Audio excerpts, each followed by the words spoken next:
ចាបានថ្ងៃនេះគឺអត់បានចាញ់លក់ក្អាវទេរវល់ទៅស្រុកបងប្អូន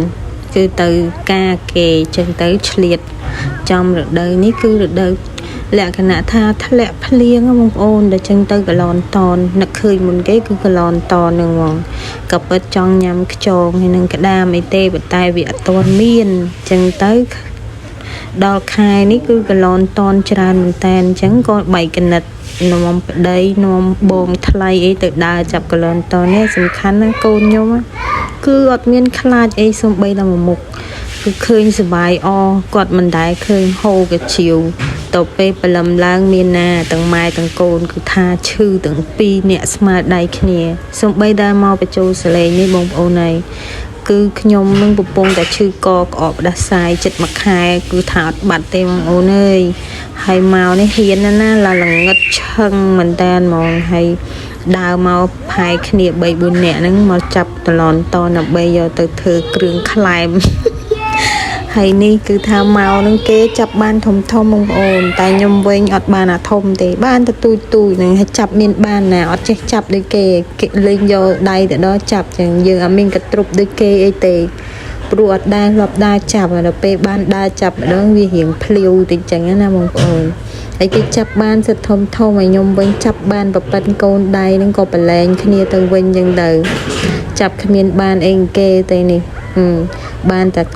លោតចឹងហើយខ្ញុំចាប់មានបានទេចាប់ហើយចឹងទៅក៏ធប់បានមិនតិចវាលោតទៅវិញបាត់ហើយបកូនខ្ញុំវិញវាសុបាយវាដែរឃើញបងប្អូនដល់ពេលបានឃើញចឹងវាថាវាហូរកាជាវវាសោសុបាយដល់ព្រលឹមឡើងមានទេទាំងម៉ែទាំងកូនគឺថារកថ្នាំរៀងខ្លួនដោយសារពេលយើងដើរចាប់នឹងវារៀងអាលឹមតិចចឹងណាដល់ចឹងទៅវាធ្វើទុកឲ្យយើងឈឺពីពេញទៅស្រាប់ហើយដល់ពេលទៅដើរហាភ្លៀងទៀតឈឺកាន់តែធ្ងន់ពីអ្នកម៉ែកូនក្អកស្មារតីគ្នាបងប្អូនហើយប៉ុន្តែបងប្អូនខ្ញុំនិយាយមែនធ្លាប់តែទិញគេញ៉ាំមកដល់ពេលយើងទៅចាប់ខ្លួនឯងគឺថាអូយឆ្ងាញ់និយាយលែងចេញមកបងប្អូនឆ្ងាញ់មែនតែដោយសារយើងចាប់វារៀងឆាប់មកផ្ទះពេលទៅបានតែមិនមួយចានអីទៅបងប្អូនក៏ពិតថាបើថាហ៊ានទៅដើរដល់យប់ជ្រៅតិចទៀតរត់ទៅបានច្រើនហើយមិនថាមានតែកឡនតបងប្អូនមានតាំងពីចង្រិតមានអីទៀតប៉ុន្តែដោយសារតែខ្ញុំជាប់ដៃពោកូនហងអីហងចឹងទៅក៏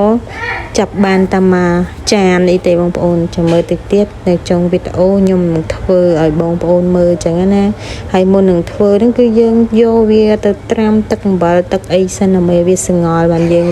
អាចយកវាទៅធ្វើបានចឹងណាបងប្អូនតែបងប្អូនខ្លះគាត់ធ្វើវះយកអាចយកអីហ្នឹងទៅដល់ពេលខ្ញុំបងថ្លៃខ្ញុំថាមិនបាច់វះទេមិនតិចមួយយើងដាក់ទៅទាំងអាចទឹកអីហ្នឹងបងប្អូនណានិយាយពីថាជាតិម៉ែជាតិប៉ុន្តែកន្លែងធ្វើហ្នឹងគឺខ្ញុំអត់បានធ្វើលក្ខណៈក្បាស់ក្បាយទេបងប្អូនដោយសារតាយើងរៀងយប់ដែរហើយលួចធ្វើហ្នឹងក៏ឲ្យម៉ែដឹងទេតែម៉ែដឹងហ្នឹងគឺគាត់មកទេសនាអញ្ចឹងណាចឹងទៅយើងធ្វើបែបស្ងាត់